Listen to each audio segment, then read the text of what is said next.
Another guy that kind of showed up, Myles Garrett, makes good on a goal of showing he's the number one defensive edge rusher. 3 sacks, forced fumble against the Steelers. You wrote an article about it. Take us through that article, and Garrett seemed to be a little motivated by some of the T.J. Watt talk when he won Defensive Player of the Year.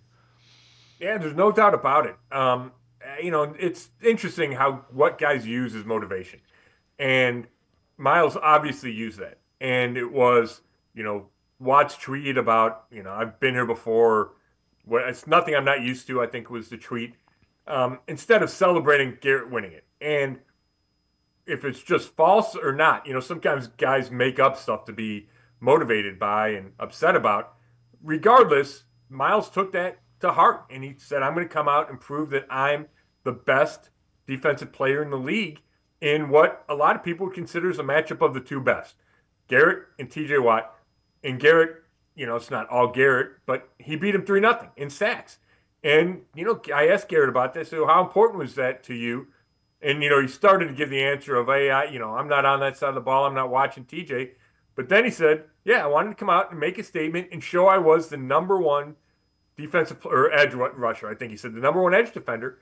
And I certainly think he did that. Not that one game means everything, but he went out and he showed the world on the huge stage just how dominant he can be despite double teams and the Steelers trying to prevent him from wrecking that game. And he gets 3 sacks and a forced fumble in the first half, before the footing gets really bad in that second half. So, I don't think Myles Garrett's going to win Defensive Player of the Year this season, but he's up to 10 sacks. He's the only player in the league to get double-digit sacks in the last 7 seasons. And he just reminds us every so often, and it's been with 3 sacks in 2 of the last 3 games, just how dominant he is. And now what I want to ask him this week is why it's so important for him that everybody thinks he's number one.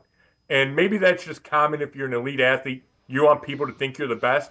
But he certainly went out of his way to express his belief that he is. And I think he wants everybody else to believe he is as well.